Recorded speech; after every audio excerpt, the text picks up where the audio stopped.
A Connecticut Yankee in King Arthur's Court by Mark Twain, Part 2 of Chapter 24, titled A Rival Magician. The telephone clerk stepped into the light, and I recognized one of my young fellows. I said, "How long has this office been established here, Alpheus?" "But since midnight, fair Sir Boss, an it please you. We saw many lights in the valley, and so judged it well to make a station, for that where so many lights be needs, must they indicate a town of goodly size." "Quite right. It isn't a town in the customary sense, but it's a good stand anyway. Do you know where you are?" "Of that I have had no time to make inquiry, for whenas my comradeship moved hence upon their labours, leaving me in charge, I got me to needed rest, purposing to inquire when I waked and report the place's name to Camelot for record." "Well, this is the Valley of Holiness." It didn't take. He didn't start at the name, as I had supposed he would. He merely said, "I will so report it." "Why, the surrounding regions are filled with the noise of late wonders that have happened here. You didn't hear of them?" "Ye will remember, we move by night, and avoid speech withal. We learn naught but that we get by the telephone from Camelot." "Why, they know all about this thing. Haven't they told you anything about the great miracle of the restoration of a holy fountain?" "Oh, that? Indeed, yes. But the name of this valley doth roundly differ from the name of that one. Indeed, to differ wider were not pause—" "What was the name, then?" "The Valley of Hellishness." "That explains it. Confound a telephone, anyway. It is the very demon for conveying similarities of sound that are miracles of divergence from similarity of sense. But no matter. You know the name of the place now? Call up Camelot." He did it, and had Clarence sent for. It was good to hear my boy's voice again. It was like being home. After some affectionate interchanges and some account of my late illness, I said, "What is new?" "The king and queen and many of the court do start even in this hour to get to your valley to pay pious homage to the waters ye have restored, and cleanse themselves of sin, and see the place where the infernal spirit spouted true hell flames to the clouds. And ye listen sharply, ye may hear me wink, and hear me likewise smile a smile, sith 'twas I that made selection of those flames from out our stock, and sent them by your order." "Does the king know the way to this place?" "The king? No, nor to any other in his realms, mayhap. But the lads that help you with your miracle will be his guide, and lead the way, and appoint the place for rests at noon and sleeps at night." "This will bring them here. When?" "Mid-afternoon or later the third day." "Anything else in the way of news?" "The king hath begun the raising of the standing army ye suggested to him. One regiment is complete and officered." "The mischief! I wanted a main hand in that myself. There is only one body of men in the kingdom that are fitted to officer a regular army." "Yes, and now ye will marvel to know there's not so much as one West Pointer in that regiment." "What are you talking about? Are you in earnest?" "It is truly as I have said." "Why, this makes me uneasy. Who were chosen, and what was the method? Competitive examination?" "Indeed, I know naught of the method. I but know this: these officers be all of noble family, and are born, what is it you call it? Chuckleheads." "There's something wrong, Clarence." "Comfort yourself, then.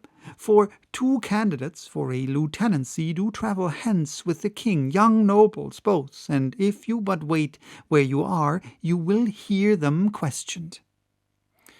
That is news to the purpose. I will get one West Pointer in anyway. Mount a man and send him to that school with a message. Let him kill horses if necessary, but he must be there before sunset tonight. And say, there is no need. I have laid a ground wire to the school. Prithee, let me connect you with it. It sounded good.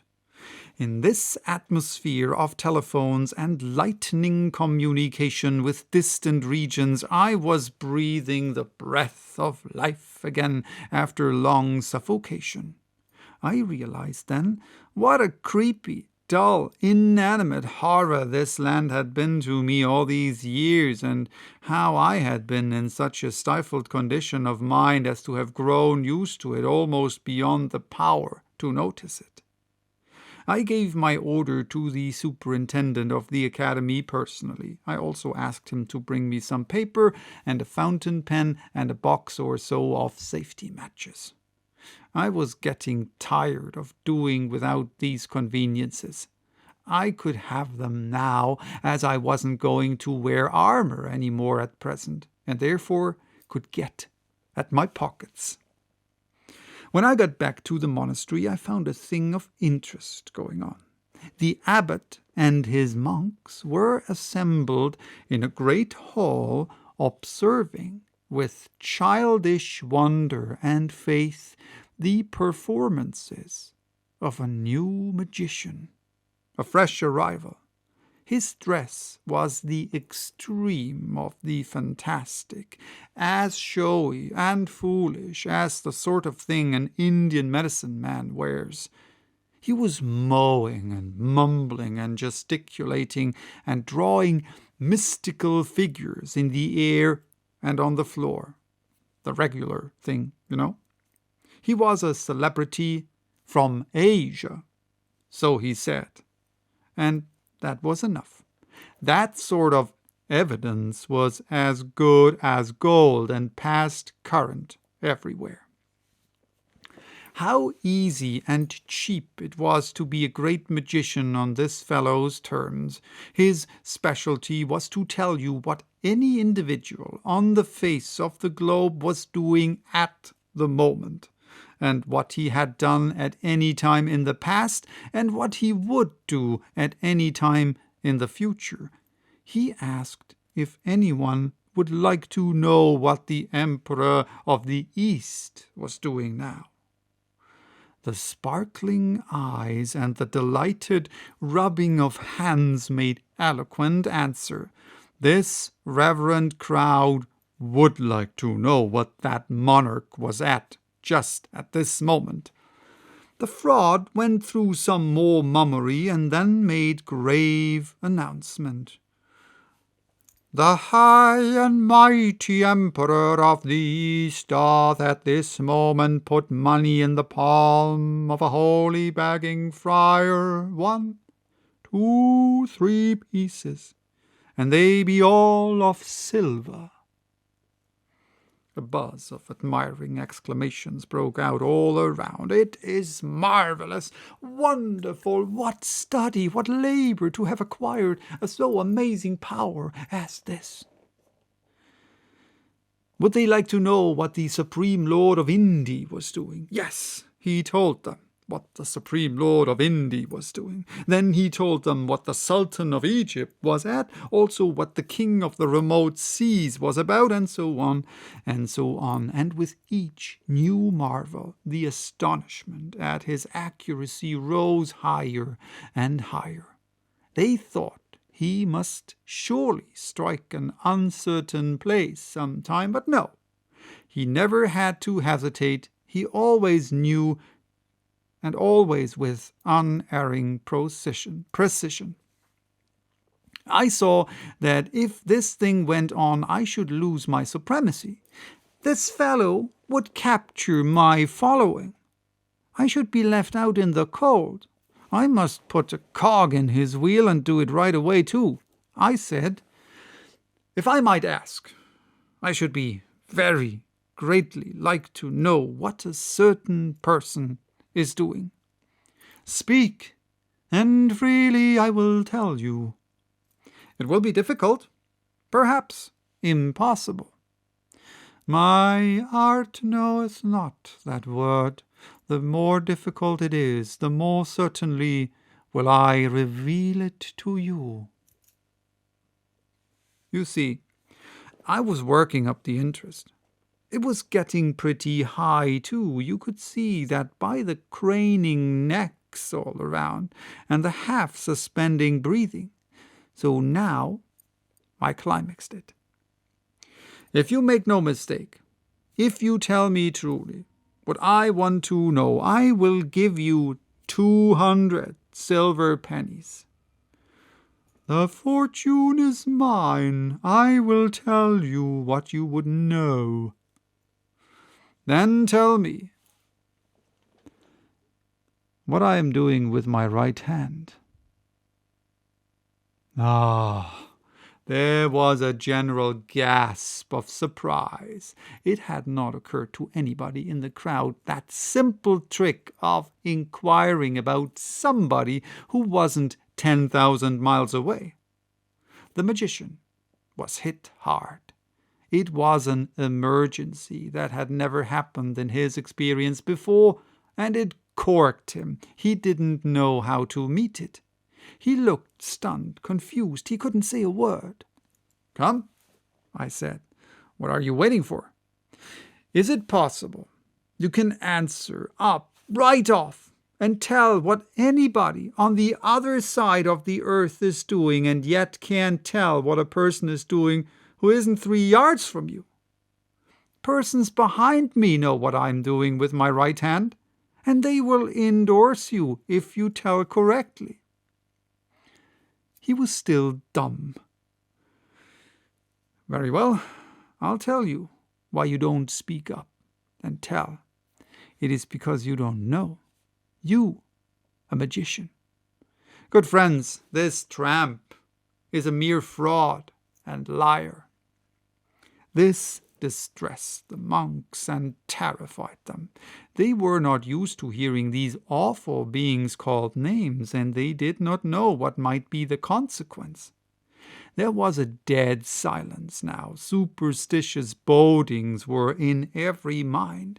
The magician began to pull his wits together, and when he presently smiled, an easy, nonchalant smile, it spread a mighty relief around, for it indicated that his mood was not destructive. He said, "It hath struck me speechless, the frivolity of this person's speech.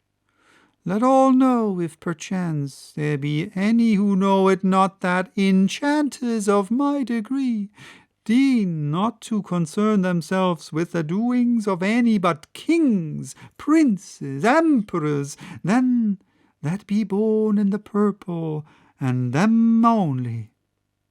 Had ye asked me what Arthur, the great king, is doing, it were another matter, and I had told ye, but the doings of a subject interest me not." "Oh, I misunderstood you. I thought you said anybody, and so I supposed anybody included, well, anybody, that is, everybody." "It doth. Anybody that is of lofty birth, and the better if he be royal." "That it meseemeth might well be," said the abbot, who saw his opportunity to smooth things and avert disaster, "for it were not likely that so wonderful a gift as this would be conferred for the revelation of the concerns of lesser beings than such as be born near to the summits of greatness. Our Arthur, the king—" "Would you know of him?" broke in the enchanter. "Most gladly, and gratefully." Everybody was full of awe and interest again. Right away, the incorrigible idiots! They watched the incantation absorbingly and looked at me with a "There now, what can you say to that?" air when the announcement came. "The king is weary with the chase, and lieth in his palace these 2 hours sleeping a dreamless dream." Dreamless sleep. "God's benison upon him," said the abbot, and crossed himself. "May that sleep be to the refreshment of his body and his soul." "And so it might be, if he were sleeping," I said. "But the king is not sleeping. The king rides." Here was trouble again, a conflict of authority. Nobody knew which of us to believe. I still had some reputation left. The magician's scorn was stirred, and he said, "Lo! I have seen many wonderful soothsayers and prophets and magicians in my life days, but none before that could sit idle and see to the heart of things with never an incantation to help." "You have lived in the woods and lost much by it. I use incantations myself, as this good brotherhood are aware, but only on occasions of moment. When it comes to sarcasming, I reckon I know how to keep my hand up. That jab made this fellow squirm." The abbot inquired after the queen and the court, and got his information. "They be all on sleep, being overcome by fatigue, like as to the king." I said, "That is merely another lie. Half of them are about their amusements. The queen and the other half are not sleeping. They ride.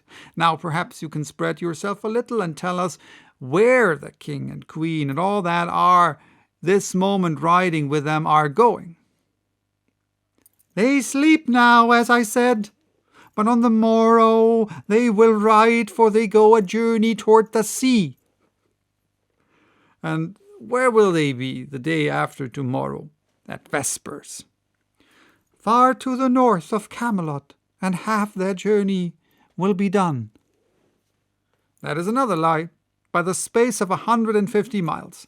Their journey will not be merely half done. It will be all done, and they will be here, in this valley." That was a noble shot. It set the abbot and the monks in a whirl of excitement, and it rocked the enchanter to his base. I followed the thing right up. "If the king does not arrive, I will have myself ridden on a rail. If he does, I will ride you on a rail instead." Next day I went up to the telephone office and found that the king had passed through 2 towns that were on the line. I spotted his progress on the succeeding day in the same way. I kept these matters to myself. The 3rd day's report showed that if he kept up his gait, he would arrive by 4 in the afternoon. There was still no sign anywhere of interest in his coming. There seemed to be no preparations making to receive him in state. A strange thing, truly. Only one thing could explain this. That other magician had been cutting under me, sure. This was true. I asked a friend of mine, a monk, about it, and he said yes, the magician had tried some further enchantments and found out that the court had concluded to make no journey at all, but stay at home. Think of that.